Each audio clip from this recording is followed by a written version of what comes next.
J'ai vu le film Only God for Guys, le film en compétition au Festival de Cannes. Magnifiques images pour bande dessinée.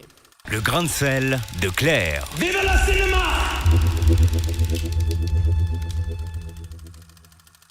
You lost your brother. Did you get the guy that did it? It's a little more complicated than that, Mother. There was someone else involved, and Billy was killed. Who? Some cop.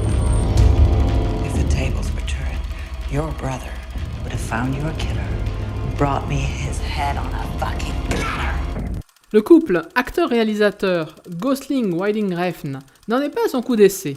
Ils ont commis Drive, un film d'action sorti en 2011. Aussi, le réalisateur a pensé que maintenant, il pouvait tout se permettre, laisser vagabonder sa créativité, en faisant surtout très attention à son premier ennemi, le bon goût, déclare-t-il himself.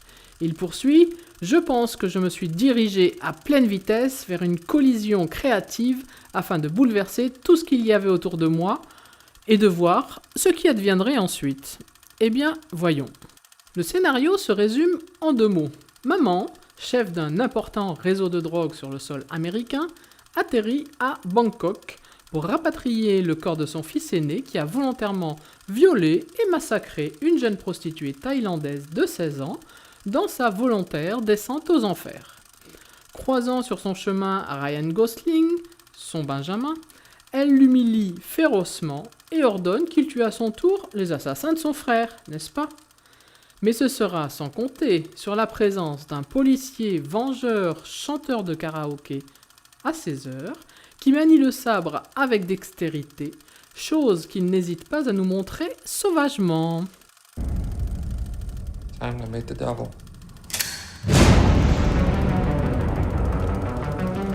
พวกผู้หญิงจำไว้นะไม่ว่าอะไรจะเกิดขึ้นหลับตาไว้ Il s'agit donc d'un film très violent, soutenu par une histoire faite de sous-entendus métaphysiques sur le trio originel, ma mère, mon père, le fils, doublé ici de la préférence de l'un des 2 fils. Voici donc un film spectaculaire qui ne laissera pas les spectateurs indifférents. On adore ou on déteste. Alors, voilà pourquoi. Si l'on veut aller voir ce film, il faut s'imaginer entrer dans un univers de BD. En effet, l'aspect stylistique du film, les cadrages, les mises en couleur, les ellipses et du scénario tient énormément de la bande dessinée. Le réalisme n'est pas la priorité et le montage des scènes quasi ralenti est souvent imaginé de façon elliptique. Les images, dans un décor thaïlandais de tradition touristique, les dragons dominent les murs et les teintes de braise ardentes imprègnent de nombreuses scènes intérieures. Cette transformation témoigne d'une empreinte graphique et visuelle très forte dans ce film et d'une recherche esthétique de chaque plan. Les lumières sombres, des éclairages partiels, des contre-jours ajourés et pénétrants servent une ambiance lourde mais visuellement splendide.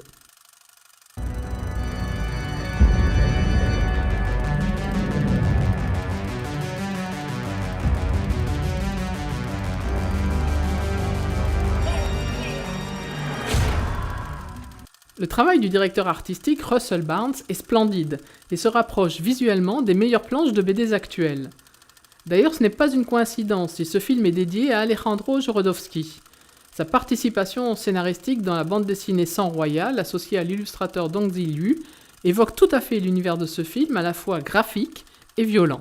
D'ailleurs, plutôt qu'un film, ce que j'ai vu s'apparenterait plus à la BD. Comparons. Les images ici sont superbes, comme dans de magnifiques planches de BD. Le découpage aussi, il est très intéressant. Les décors, parfois ces décors dominent même le jeu des acteurs, comme dans le film. Les personnages qui y sont caricaturaux, excessifs, dignes des tragédies grecques. La mère, ultra castratrice et violente. Le fils, qui entreprend une descente aux enfers. L'autre fils, quasi muet, soumis aux femmes, mais finalement avec une part d'humanité. Un flic, justicier vengeur, chanteur de karaoké et idolâtré de la police des rues.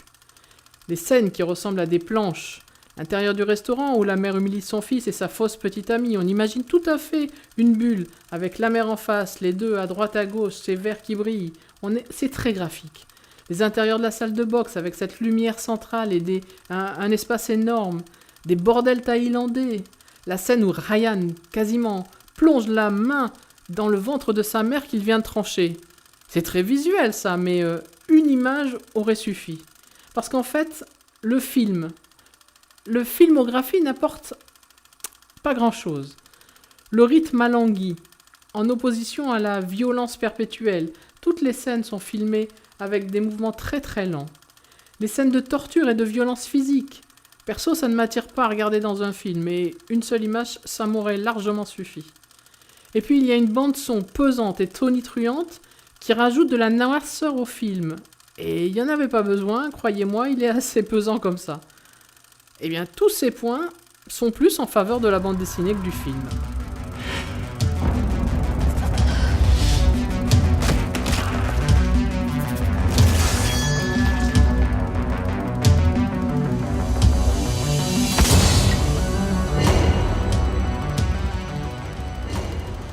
Bon, eh bien j'espère que maintenant vous voilà bien renseigné pour savoir si vous allez courir voir ce film ou au contraire passer allègrement votre chemin.